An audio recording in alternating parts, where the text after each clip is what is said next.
Hello बच्चों, आज हम इंग्लिश बाल भारती स्टैंडर्ड 5th का lesson number 3 be a good listener study करेंगे। बी अ गुड लिसनर यानी अच्छा सुनने वाला बनो। यानी अगर कोई बात कर रहा है तो उसको ध्यान से कैसे सुनते हैं उसका कुछ तरीका इस लेसन में बताया गया है। तो देखते हैं इस लेसन में क्या बताया है, कैसे अच्छा लिसनर बनना है। It is important to be a good listener when you are learning a language or when you are dealing with other people. It is important, ये बहुत ज़रूरी है to be a good listener कि आप एक अच्छे सुनने वाले हो। When you are learning a language, जब आप कोई नई ज़बान सीख रहे हो, और when you are dealing with other people, या जब आप दूसरे लोगों के साथ डील कर रहे हो, दूसरे लोगों की बातें सुन रहे हो, तो आपको क्या बनना ज़रूरी है? एक अच्छा लिसनर, एक अच्छा सुनने वाला, ध्यान से सुनने वाला। Are you a good listener? क्या आप एक अच्छा सुनने वाले हो? You can find it out with the help of the following questions. आप पता लगा सकते हैं नीचे जो क्वेश्चंस दिए हैं इसकी मदद से। तो चलो देखते हैं क्या क्या है गुड लिसनर की कैरेक्टरिस्टिक्स। गुड लिसन में क्या क्या चीजें होने चाहिए। नंबर 1, पहला, when you are listening to someone, do you look at the person और do you turn your head away और टॉय विथ समथिंग एल्स? जब आप किसी की बात सुन रहे होते हो तब आप उस पर्सन की तरफ देखते हो, अपना चेहरा उसकी तरफ रखते हो, या अपना चेहरा दूसरी तरफ रखते हो, इधर उधर देखते रहते हो, और टॉय विथ समथिंग एल्स या कोई चीजों दूसरे और चीजों से खेलते रहते हो, कहीं और आपकी उंगली चलते रहती है। तो गुड लिसनर्स लोग कैसे होते हैं? Good listeners look at the speaker. जो गुड लिसनर्स होते हैं वो हमेशा स्पीकर की तरफ देखते हैं, इधर उधर नहीं देखते हैं और ना कोई दूसरी चीज में ध्यान लगाते हैं। वो जो बात कही जा रही है उसको ध्यान से सुनते हैं। इसको कहते हैं आंखों से सुनना।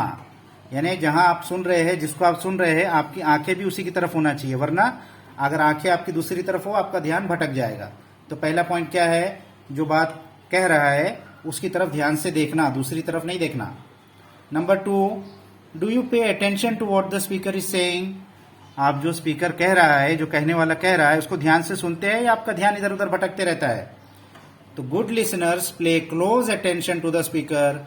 जो अच्छे सुनने वाले हैं वो लोग जो कह रहा है उसकी बात को बहुत ध्यान से सुनते हैं। तो हमको कैसा सुनना चाहिए? किसी की बात को बहुत ध्यान से सुनना चाहिए, इधर उधर नहीं देखना चाहिए, इधर उधर ध्यान भी नहीं भटकाना चाहिए। Number 3, do you make any special efforts to understand the speaker? क्या आप कोई स्पेशल कोशिश करते हो उसको समझने के लिए? यानी अगर आपको कुछ बात समझ में नहीं भी आ रही है तो आप अपनी तरफ से कोई ऐसी खास कोशिश करते हो कि आपको वो समझ में आए? तो देखते हैं क्या खास खास कोशिश हम कर सकते हैं। Here are some of the things that will help you understand the speaker better. यहाँ हम कुछ चीजें बता रहे हैं जो आपको कहने वाले की बात समझने में मदद करेगी। तो देखते हैं क्या क्या चीजें हैं। If you hear some new or unfamiliar words, try to guess their meaning from the context. अगर आप कोई नई या जो नहीं समझ में आ रही ऐसे कोई अगर वर्ड आप सुन रहे हैं तो आप उसको कॉन्टेक्स्ट से गेस करने की कोशिश कर सकते हैं। यानी किस कॉन्टेक्स्ट में वो बात कही गई है, किस संदर्भ में वो बात कही है, यानी सेंटेंस उस वर्ड के पहले और बाद में क्या कहा गया, अगर उस पर आप ध्यान देंगे तो आपको ज्यादा करके उस वर्ड का मतलब समझ में आ जाएगा कि ये इस बारे में कहा जा रहा है तो इस वर्ड का मतलब ये हो सकता है। तो ऐसा करने से आपको वर्ड्स के मतलब समझ में आ सकते हैं कॉन्टेक्स्ट से, संदर्भ से, उसके आगे पीछे क्या गया गया है उसके साथ उसको गेस करना। दूसरा, you can try to guess what the speaker will say next. आप ये भी गेस कर सकते हो कि अब स्पीकर क्या कहने वाला है, यानी वो जो बात कह रहा है उसकी बात से आप ये समझ सकते हैं कि अब नेक्स्ट बात वो क्या कर सकता है, यानी उससे एक स्टेप आगे आप सोच सकते हो। फिर try to keep listening even when you feel that you do not understand the speaker. आप कोशिश करो कि आप ध्यान से सुनते रहो।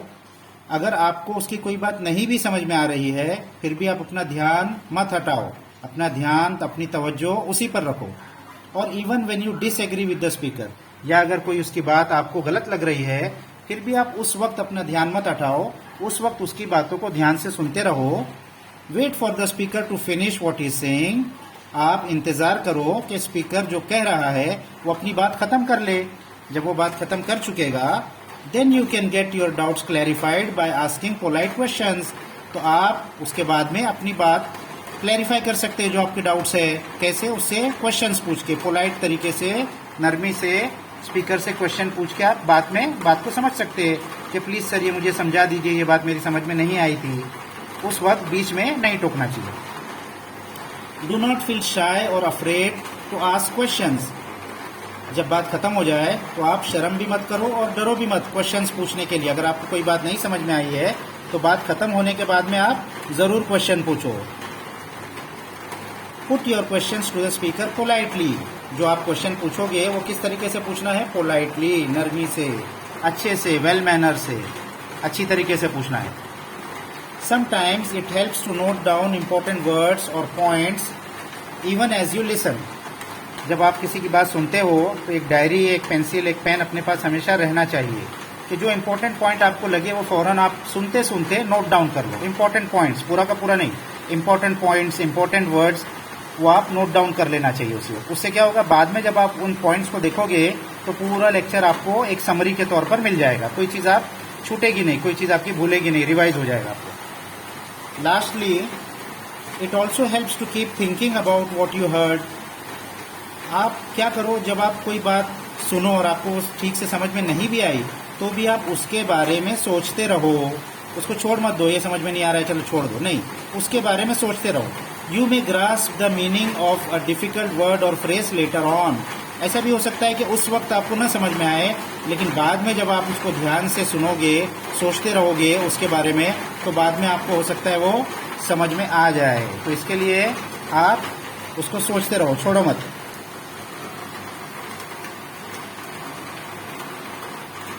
इसका अब हम लोग क्वेश्चन आंसर्स देख लेते हैं। Right the characteristics of a good listener. ये तो पूरा लेसन इसी के ऊपर ही था, गुड लिसनर्स की कैरेक्टरिस्टिक्स क्या है, उसी के ऊपर ये सारा लेसन था। तो चलो हम लोग देखते हैं गुड लिसनर की कैरेक्टरिस्टिक्स क्या है।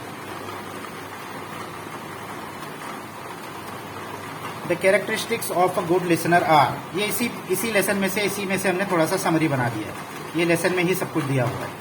तो फर्स्ट पॉइंट क्या है, good listeners look at the speaker. जो सबसे पहले हम लोग ने क्या सीखा, स्पीकर को देखना है, उसकी तरफ देखते रहना है।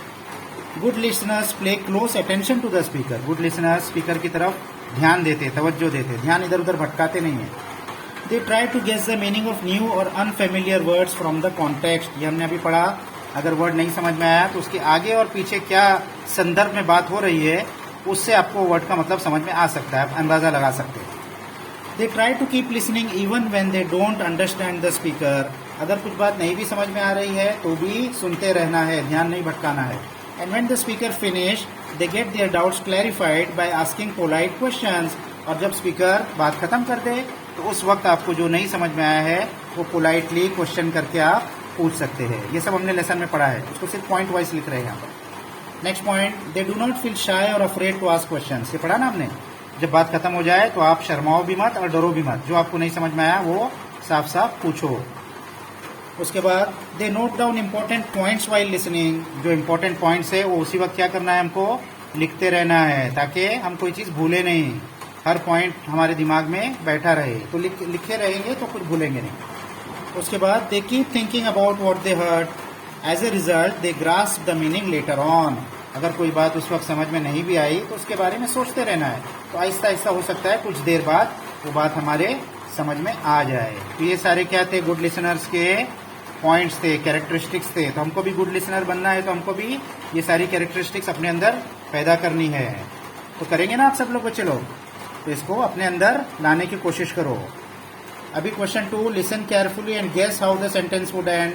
उसमें एक पॉइंट बताया था ना गुड लिसनर की, कि वो लोग गेस करते हैं ये आगे क्या स्पीकर कहने वाला है, तो गेस से गेस करना है, उसकी ये प्रैक्टिस है। चलो देखते हैं इसमें सेंटेंसेस पढ़ के आगे क्या आता है वो हम गेस कर पाते हैं यानी।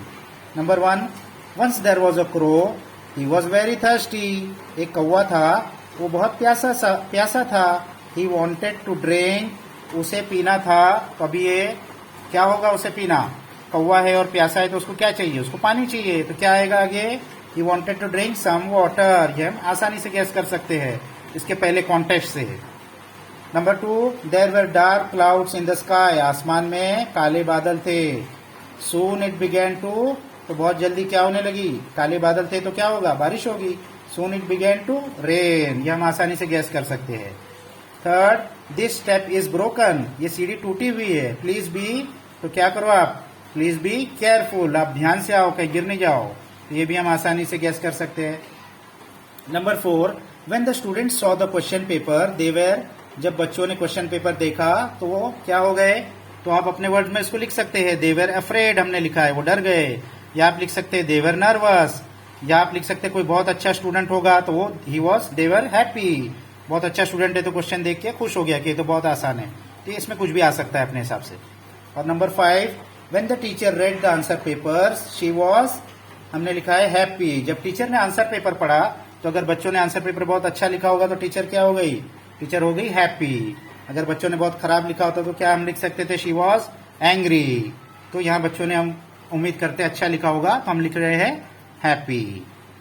अभी question number 3, listen carefully and right all the words correctly. ये जो लिखा हुआ है इसी को आपको करेक्टली लिखना है। तो हम एक बार पढ़ लेते हैं। First, you are right, write it down in the right hand corner, तुम सही हो, राइट हैंड कॉर्नर में लिख दो। Second, I need 2 books, me too, I gave 1 to my sister, मुझे 2 बुक चाहिए, मुझे भी, मैंने एक अपनी बहन को दिया था। Third, he ate the whole apple but there were holes in the apple, उसने पूरा एप्पल खा लिया लेकिन उस एप्पल में तो होल्स थे। Number 4, do you know the tale of the mouse who had 7 tails, क्या आपको उस चूहे की कहानी पता है जिसके 7 दुम थी? Please tell it to us, अगर पता है तो हमको बता दो। Number 5, I knew you wanted new shoes, मुझे पता था कि आपको नए जूते चाहिए। तो ये सेंटेंसेस जैसे है वैसे ही लिखना है। इसमें लास्ट में फुल स्टॉप, और जहां किसी ने कोट किया है तो वहां inverted commas, commas, first word capital होता है। ये सारी चीज़ों का ध्यान रखते हुए आप जैसा है वैसा ही इसको लिख लो। तो बच्चे लोग इसको अच्छे से प्रैक्टिस करो और गुड लिसनर्स की जो कैरेक्टरिस्टिक्स है वो अपने अंदर पैदा करो, ताकि टीचर क्लास में जो कुछ भी कहे तो आप गुड लिसनर बन के उसको अच्छे से समझ सको। तो ये लेसन यहाँ खत्म हो गया।